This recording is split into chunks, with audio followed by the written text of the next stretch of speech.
Upper Deck takes you there.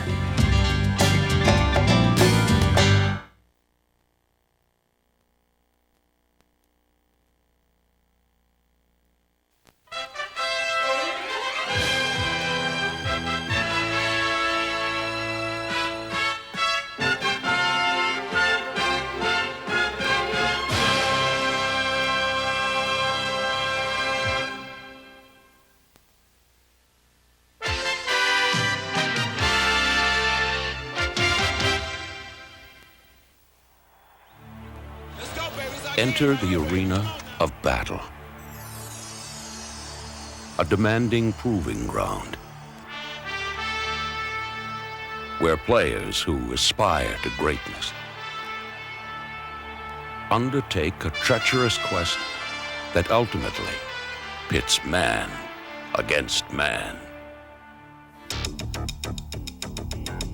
The NBA Commemorative Collection presents Classic Confrontations.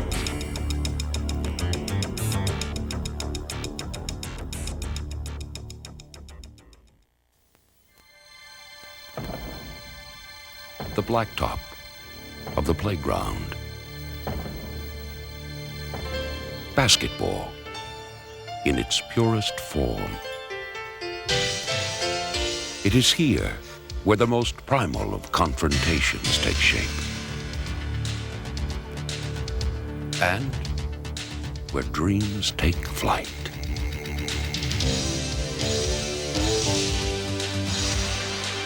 You develop your skills, you develop your talent to compete. You know, the beauty of this game is the competition. And if you're not gonna compete, you're cheating the game. My brother and I, we just used to play all the time. We had a backcourt basketball court, and we would just play against each other until one could dominate the other. So he really helped me create some determination in myself to beat him. If I could beat him, I felt I could beat anybody.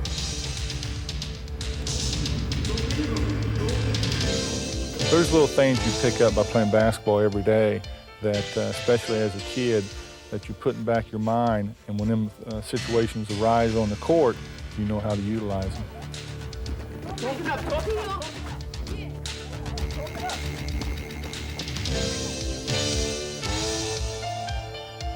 Well, my first memory of basketball and watching all the guys play, Dave Bing and Wilt Chamberlain, Oscar Robertson, Jerry West, these guys, and then going out after the Sunday afternoon games and trying some of those moves. Like one Sunday, Earl the Pearl might have hit for 25, 30. Now, the next Monday at the playground, everybody wanted to be Earl. I was a one-on-one ball player. I was a schoolyard ball player. But when you get right down to it, basketball is a one-on-one game. Earl Monroe, of course, is Earl the Pearl. There's no player ever in the game like Earl. Never. And I don't know if there ever will be. In 1967, Earl the Pearl brought his playground show to the NBA, instantly attracting a legion of admirers. That same year, a rookie guard of dramatically contrasting style also began to attract a devoted following, providing Monroe with a perfect opposite.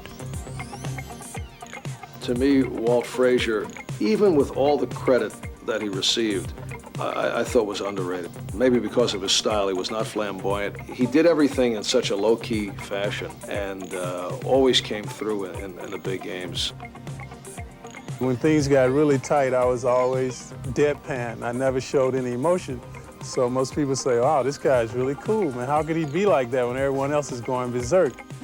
And when the unflappable Clyde and his Knicks met the electrifying Pearl and his Bullets, an historic rivalry was born.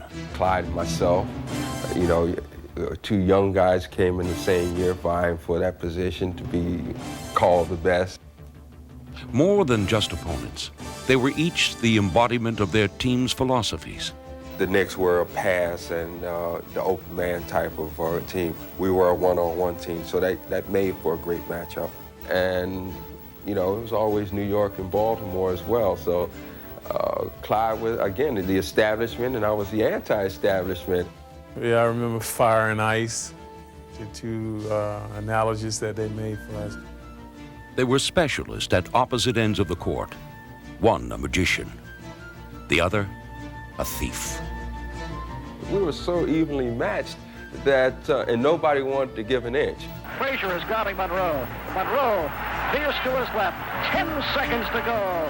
Monroe one-on-one with Frazier. Monroe drives right, 2 seconds. He jumps, buzzer sound, no good! And we go to overtime. Throughout the battles that we had when I was guarding him with the Bullets, we had a mutual respect. Like on the court, I never talked to Earl or he never talked to me. But I never backed down and he never backed down. So he respected me for the job that I was doing and vice versa.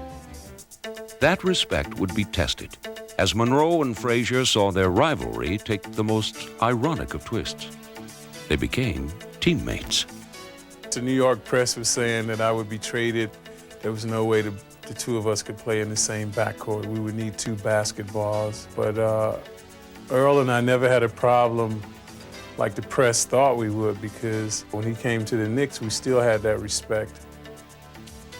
You know, I was always the type of guy that I could admire other people's talents. And I could look over on the other side, and I felt good to see him doing well, because I know whatever happens during the course of a game, I could always go get mine when I wanted to, because that was just the type of player I was. Earl and I felt that if the Knicks could hang in the game down in the last few minutes, that one of us would come up with the winning shot and pull the game out, and many nights we did. 2 of basketball's fiercest opponents, Frazier and Monroe, had become one of its greatest duos.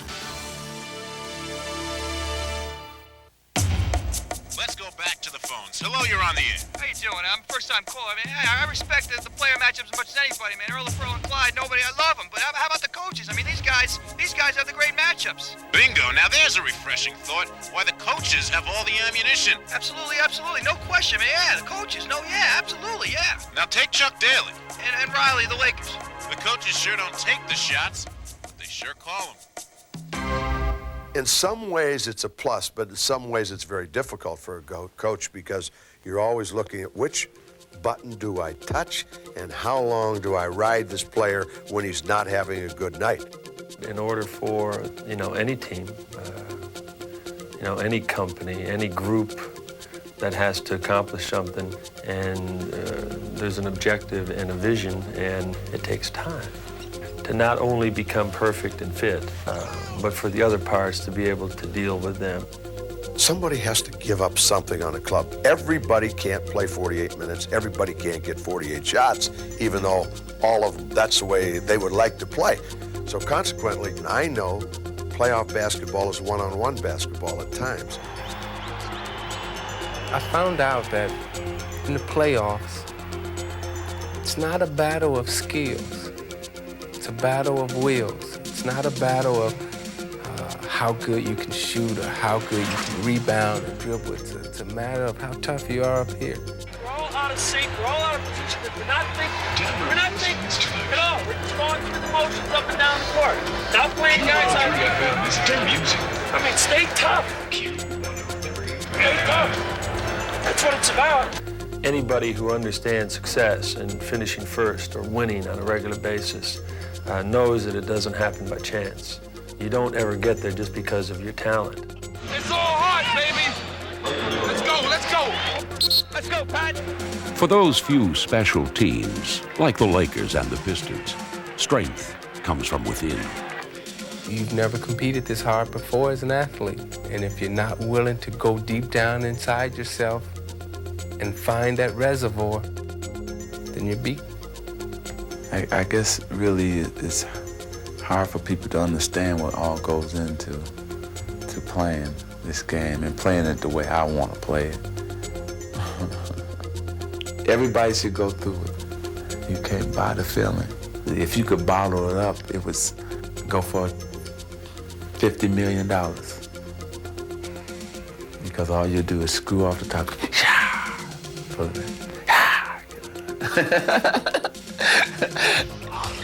But success does not come in a magic potion, but rather from the sweat of devoted players and the design of a visionary coach. Want a guy here and a guy here. Protect him. Give him the ball to the back. First of all, I think you have to provide an atmosphere. And it's a constant selling job. It's one that the players ultimately have to realize that this is the way you win. The only thing that I've ever known in my life about the game is hard work. And that hard work and concentration and dedication is not going to guarantee you anything. But without it, you don't stand a chance. For these two teams, every contest is a battle of philosophies. But for James Worthy and Dennis Rodman, it is also a clash of styles. Now here we have one of the great offensive players in this league going against the toughest defensive guy. The hard-nosed Rodman is at the heart of the Pistons' defense, while Worthy's artistic grace is the essence of LA's offense. I have great respect for professionals in every line of work. That's one of my favorite things. Whether it's a writer or it's a carpenter, I have great respect for professionalism. In the vast workplace, there are few who ply their trade with the vigor and enthusiasm of Dennis Rodman. Down Rodman a second left, lets it fly, midcourt, goes, it goes, it does!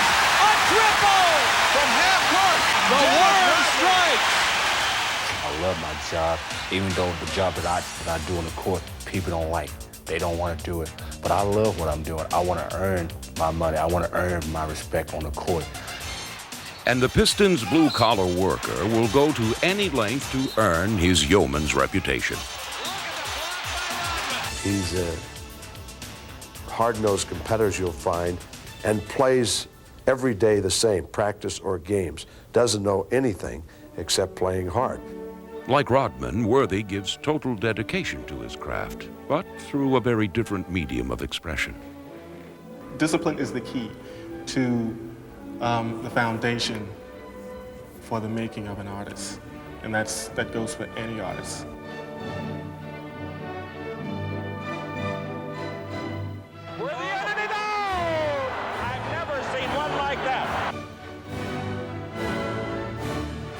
Ballet and basketball, I think, are very close.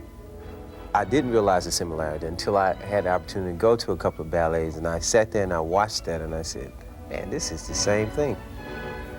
So you go right down the line from team to team. The guys that have the leaping ability are usually the guys that will have the most similarity to the dancers. On the Lakers, you have to say James Worthy, because James is the guy that's graceful. James is the one that you'd have to look at and say, that is the guy that is the dancer on the team.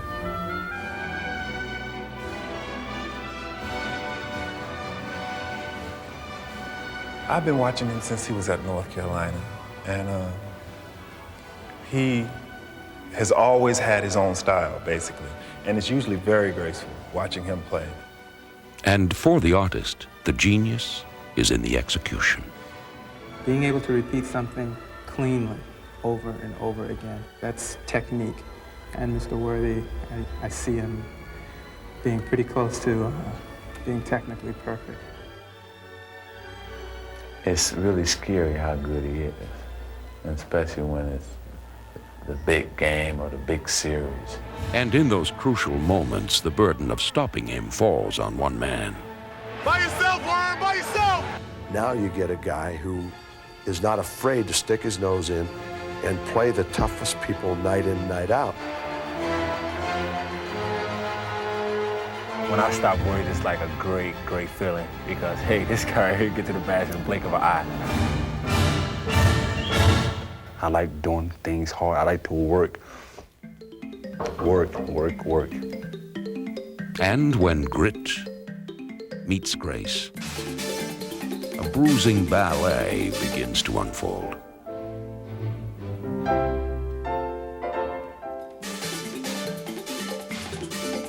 In the 1988 finals, Worthy led LA past Detroit to gain back-to-back titles.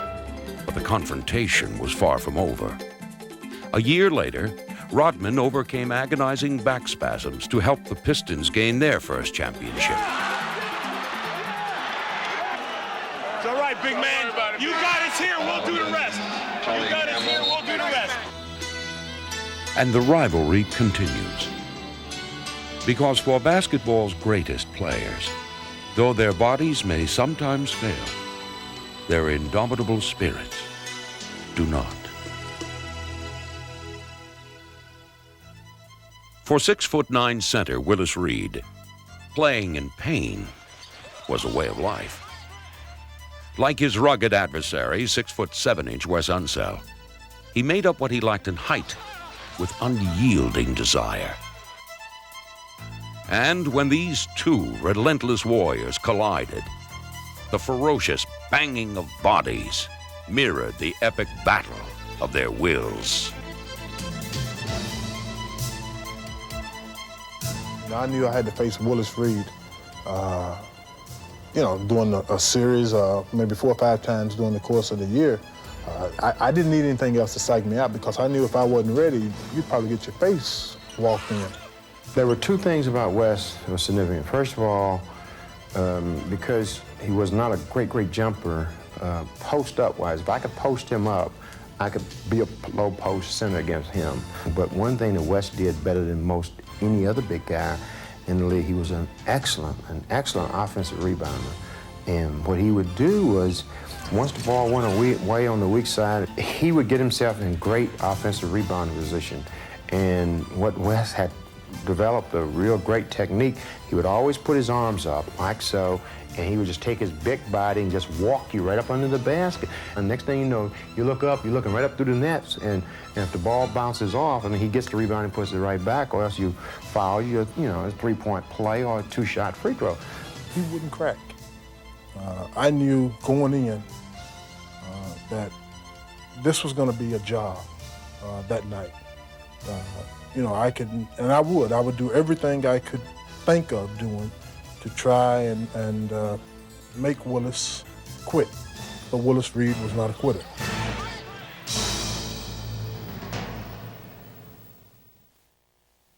Basketball fans are waiting to see how you're going to do in the NBA, especially against fellas like Bill Russell, for instance, of the Boston Celtics. Now, you will be playing man for man, as I mentioned. Do you feel that you are ready for this? You've been ganged up on pretty much through your collegiate career and with the Trotters. Do you think the Trotters, for instance, helped you any? Well, I actually do. I think there will be a period of orientation for me, of course, like it is for every newcomer in the NBA, but I think in the long run I'll be able to handle myself man-to-man with almost anyone in the league.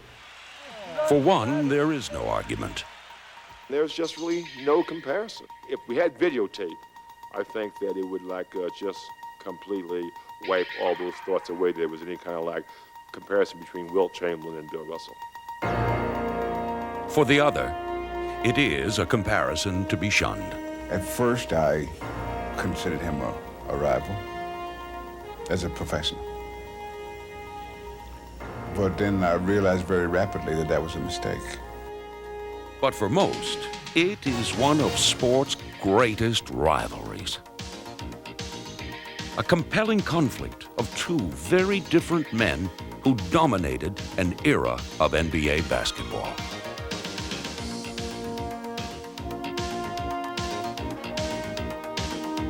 My game was styled to give energy to my teammates. And if I were to consider Wilt a personal rival and going to play that way, then I'd have to score a lot more. And that means I would have to make the energy flow a different direction. Though Chamberlain overwhelmed Russell statistically, it was the Celtics who continually emerged victorious. He was concerned, as great as he was, primarily with his stats, with his records. Russell was concerned with one thing: did we win or did we lose? But defeating Chamberlain required a total team effort. I had to worry about the Celtics. I didn't have to worry about guarding Bill Russell. I didn't think so much when I played against the Celtics to worry about what is Russ going to do against me. I was always worried about the whole team, and the whole team played me. I mean, they had 3 and 4 guys on me from time to time. Russ would just be behind me. He was the most intimidating player that ever played this game. There's been a lot of players that have played as well at different positions, but there's no one that's played the game any better than Wilt Chamberlain. Championships are won by people doing things that seem unimportant, but they're the things that make the difference between winning and losing at the highest level. From his first season in 1959, Chamberlain was the NBA's most devastating offensive force and the single greatest threat to the Celtics' championship reign. Even as a rookie, Chamberlain's task was clear, but though he would win the first of 7 scoring titles, the Celtics would win the championship, defeating the Warriors along the way. 1962 brought the same story, as the Eastern Divisional Finals' main attraction was again Chamberlain versus Russell. And the result was the same. 3 years later, Wilt would suffer another near miss in dramatic fashion. He loses the ball off the support. We're putting the ball on a play. He gets it out deep, and Havlicek steals it. Over his back goal. As they squared off once again in 1966, the Celtic dynasty would once again show their superiority. We were a better team, emotionally, intellectually, and mostly, in most cases, physically, as a team. He was a guy that had such vicious determination as far as winning a ball game, and he had the mind to just use every little thing in the book of fundamentals to beat the other team. But that next year, a relentless Chamberlain would finally have his time. When you're playing against the best team in the world, and they're continually beating you in the big games, you felt like, I got to do something special, I have to do something great. Wilt's 76ers was one of history's strongest teams. But their celebration was short-lived as the Celtics recaptured the title the very next year. Hoping to change the perception that he could not win the big game, Wilt joined the talented LA Lakers. I played with him and against him. I always felt that Wilt, in some respects, has gotten a bum rap for not winning more championships. But the real frustrating part, I think, was when people started demeaning Wilt Chamberlain simply because his team couldn't compete with the Celtics. They weren't good enough, except on a couple of occasions. Boston simply had more good players.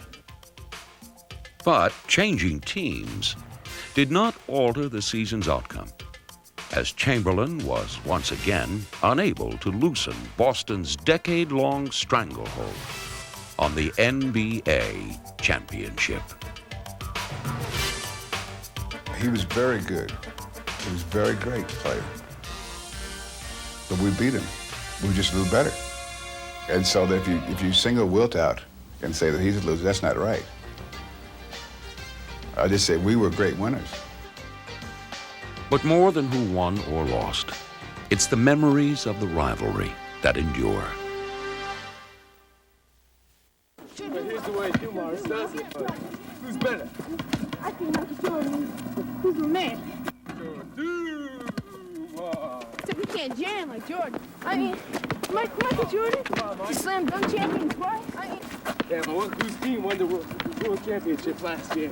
We're looking for the MVP. Who's better on defense? Jordan's ball, man. No way. Let me tell you something about Michael Jordan. First of all, he's virtually unstoppable.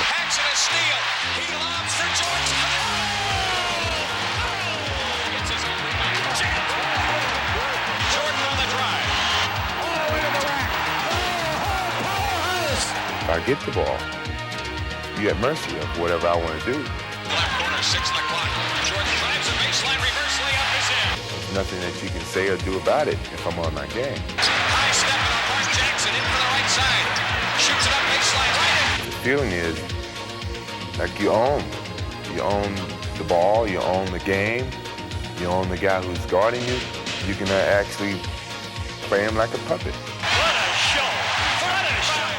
But Jordan knows that offense alone does not ensure victory. You're not going to win it offensively. You've got to get to work everybody defensively. That's what I'm looking at. I got to have the defense. When the call is for defense, Joe Dumars is always ready. The ball into Magic Johnson, backing his man in. Dumars made a spectacular. Pulls it off. Dumars swipes it. There's nothing I can show anybody that's going to make them a good defensive player. It all starts right here. It's whether you want to do it or not. In the 1989 championship series, the Piston guard did it all as he earned finals MVP honors and shed his image as a defensive specialist. Anybody who plays basketball and tell you that he doesn't like scoring in the line, I mean, everybody wants to score. Everybody wants to shoot the ball. Like Dumars, Jordan, too, has shown that his brilliance is not confined to only one end of the court. Jordan knocked it away. Miller gets it back. Jordan steals his pass into the post. Harper in on Paxson. Jordan blocks it out of bounds. That's an image that I don't want to project, that I just shoot and I just score and I'm just an offensive player. That's something that I don't want to be remembered as. The perfect matchup between two masters of the all-court game. A confrontation primed to explode. You can be loose and you can have fun while you're here, and it's great being here. But when it's time to step on the floor, it's all business, and it's not fun and games anymore. It's a war. This competitive thing clicks in that you look for all the weaknesses of the defense that's playing you, and you look to break him down somehow, mentally, physically. It doesn't make a difference. I'm looking to destroy my defensive man. The quarter. Here's Jordan, left baseline drive to the hoop. Dustin. Oh, that was... Every time he's on the floor, you become consumed by Michael Jordan. You become consumed that he's out there. Middle of the center stage here. When you make a mistake, it's not even a question of whether or not you're going to get burned. You're burned already. Michael against Dumars on the drive in the lane. In deep, shoots off the glass, strikes it in. 95% of the plays are for Michael Jordan. And the other 5% end up in his hand anyway. Well, you kind of block that out, really. You know everybody knows you can get the ball. That's a known fact. If you know that everybody's going to try to keep you from getting the ball, then you go extra hard to try to get the ball. If someone's going to try to keep you from shooting it, you do whatever it takes to get the shot off or get it to an open man so that you get the basket. When I get the ball, I have total confidence that he can't guard me, so I have that edge. Another edge is that I know where I want to go. He doesn't, so he can only guess. Being a defensive player, when you're out there by yourself and there's no help, and it's just you and that guy, it really gives you a charge then, because you know it's just you and him, and somebody's going to win, somebody's going to lose. It's not going to be any in between. The most challenging moment for me is when they've isolated, and my man has the ball, and it's just he and I out front, or he and I on the wing. What happens is it's almost scary, because you almost know the moves before the guy's going to do it. You anticipate, and the guy's there, and you've trapped him or whatever, you've stopped him. You can definitely get on a defensive role as well as an offensive role. From end to end, they are locked in mortal combat as all eyes are riveted on this captivating duel. One time, baby. Come on, Joe. Come on, Joe. Give me some.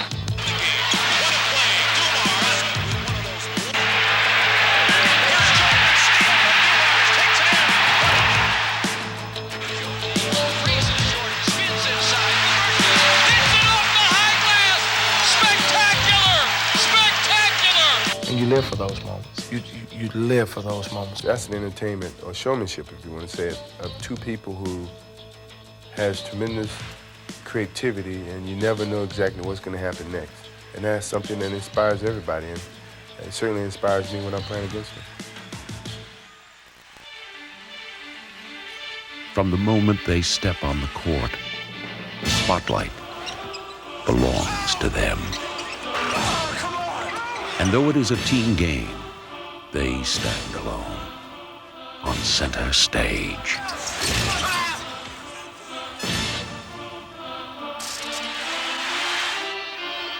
They are the protagonists of basketball's most intriguing drama. That of man versus man. And perhaps the most sensational of personal engagements are those waged in midair.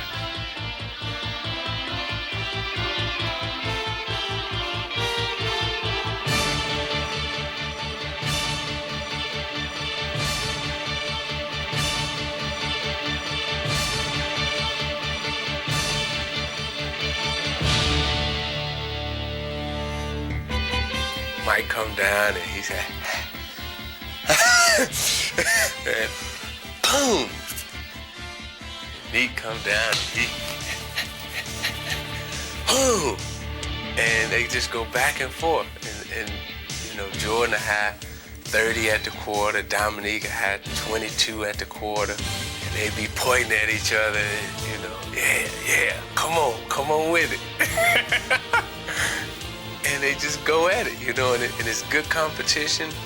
You know, they're not trying to hurt each other, but they're playing hard against each other.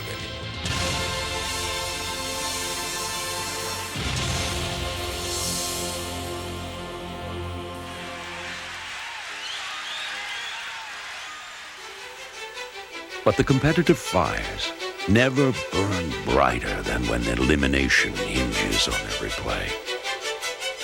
And it is in the pressure-filled moments of playoff time that some of the most celebrated rivalries are born. I don't look to play the perfect game, you know, hitting 15 out of 15 shots, making all my free throws and no turnovers and make the right decisions. I don't play for that, but I play to have that one moment out there where I just take over the game and I know I got control of everything that goes on out there.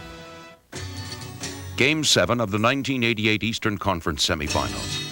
For Dominique Wilkins and the Hawks, and Larry Bird and the Celtics, it was a time to test their championship resolve. For 3 quarters, the teams fought to a standstill.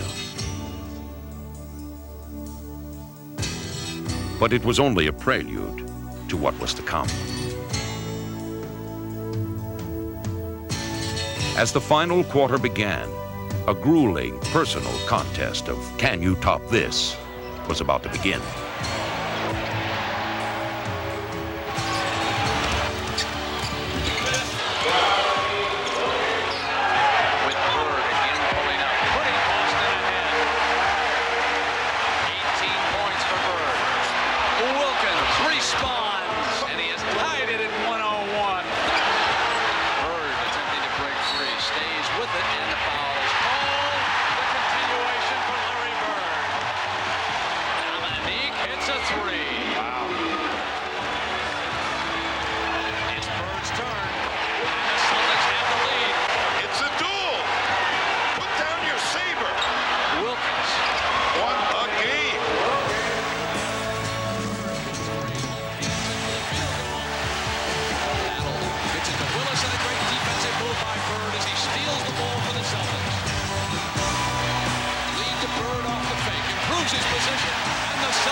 Two men who brought out the best in each other. One left to ponder what might have been, the other to lead his team onward. Let's choose. Oh, Evans. One, good. One. I got Bird. I got Magic. Come on, man. What's going on here? Okay, yo, I'm Magic. I'm What's Magic going on here?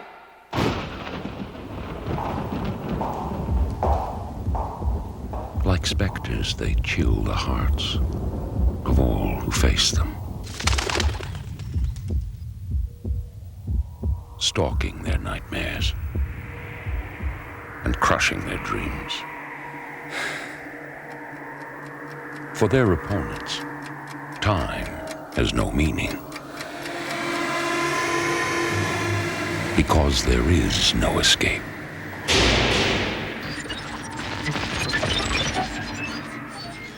In a world of heightened perception, they weave their irresistible magic.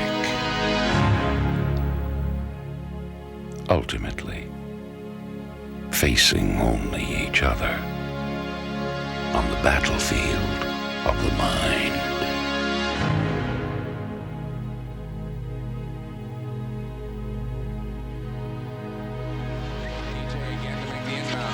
Double team at Bird. Larry, fake, fall away. Hits it with the buzzer. All right. They'll talk about it the rest of your life. Magic fires for three. Got it at the buzzer. Magic hit a three-pointer. The Lakers win. Aims to Bird. He gets a good shot in the Sheldon's winner. Here comes Magic. He's got it. He goes on the way for three. Bird on the track across the lane. Magic down the middle. Larry, the Magic. Bird, the Magic. Bird. Spectacular play by Magic Johnson. The genesis of the rivalry took place in 1979, when Johnson's Michigan State Spartans overwhelmed Bird's Indiana State Sycamores to capture the NCAA title.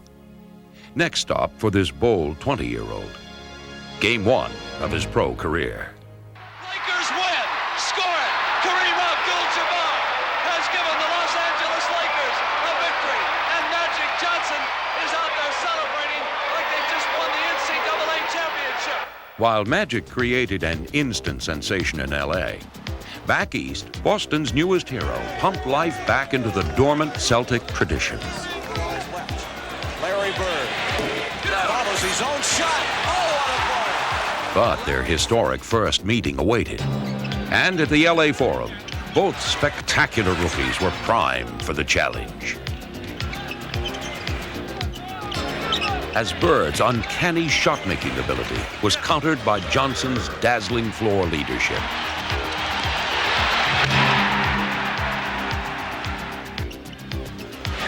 Round 1 went to Magic, and this breathtaking show marked the inception of a decade of classic NBA showdowns.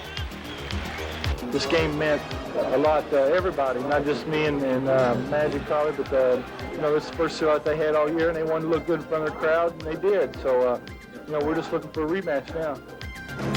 Later that season, Johnson would travel to the unfamiliar confines of Boston Garden and enter Bird's domain.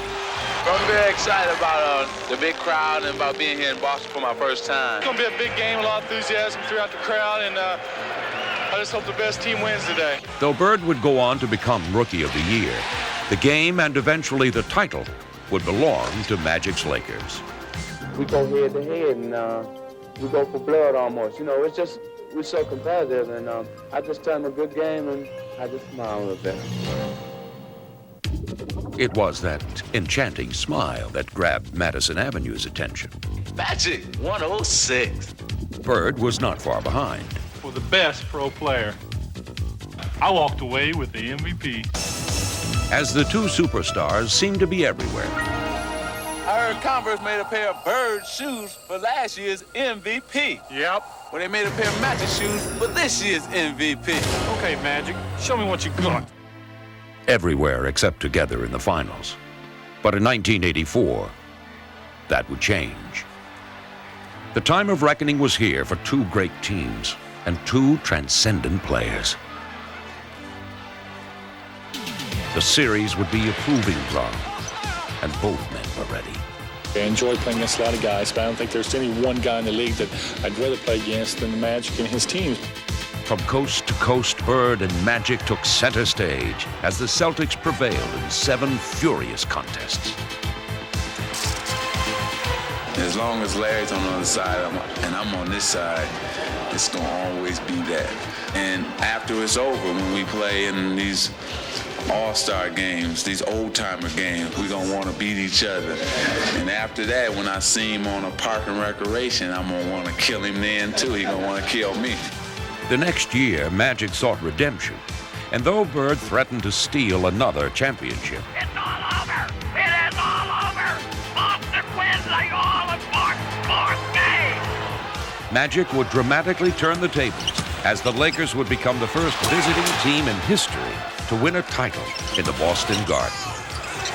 We wanted to beat each other so bad. We wanted to be the best, and I love it because we both make each other play our best game. And that's the best thing about this Bird-Johnson rivalry. In its third stanza, their one-on-one war was at its best, as Bird's spectacular efforts were mirrored by his worthy foe. And even the most devoted students of the game had to wonder if it has ever been played with such splendor and such drama, as the 1987 finals featured a gallant duel that would come down to one last shot. 5 seconds to go. Magic with a hook shot. Scores. Magic's just a great basketball player. He's the best I've ever seen, you know. Unbelievable. I don't know what to say. What else can be said about these two ultimate masters of their craft? Between them, they appeared in every final series in the 80s, capturing 8 world championships and garnering every conceivable honor. But the true measure of their greatness can be found only in their reflection of each other. Well, we've been competing for almost 11 years now, and we've had a lot of battles along the way, but we've always had respect, because I think the one key ingredient to making us, each of us, a good basketball player is that we come to win every night. We don't take a night off. And when it is time for their last night, only one finale could do them justice. Perfect ending would probably be us playing each other in the championship. And then coming down to the last game, 7 game. And we went into like 4 or 5 overtimes. And everybody fouled out but me and him. And then it would come down to us just playing, me and him against each other for the championship, one-on-one. That would be the perfect ending. Bird and Magic one-on-one. A shot for the agent.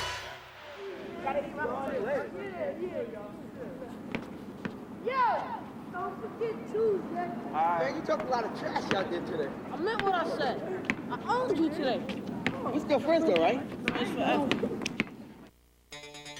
Friends forever, but adversaries for 48 minutes. For once the battle lines are drawn, the will to win is all that matters. We're all pretty emotional. You know, we give and take and we feed off each other.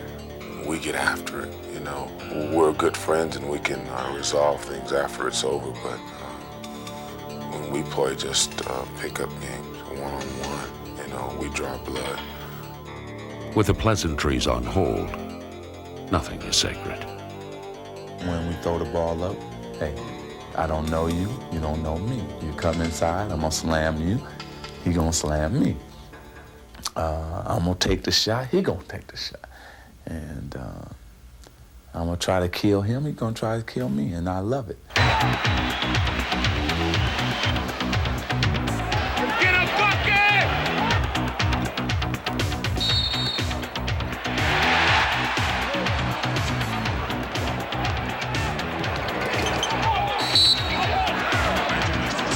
We play harder against each other probably than we do against people that we're not so close against, because there's a real competitive spirit there that we all share and we all know it's there.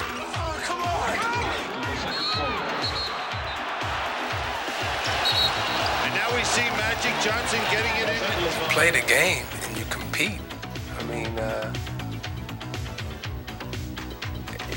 you know, it's like going out in the backyard and playing against your brother. You're playing a basketball game and you compete hard as hell, but that doesn't mean if he beats you, he's not your brother anymore.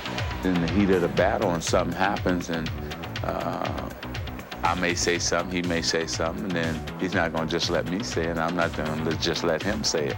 I'm gonna snap back and use some words probably that I normally wouldn't use, but I want him to know that I'm out here to win the game and to win the battle as well. For Magic, capturing world titles has meant defeating his closest companions along the way. But in 1989, they would all meet in the NBA Finals for the first time. And their personal war would take on a new dimension as an NBA championship hung in the balance. Nobody has a face. You know, it's Detroit against Los Angeles. And if you do something wrong, I'm coming at you. The struggle for supremacy can be painful. Isaiah's down on the other end and he's not getting up.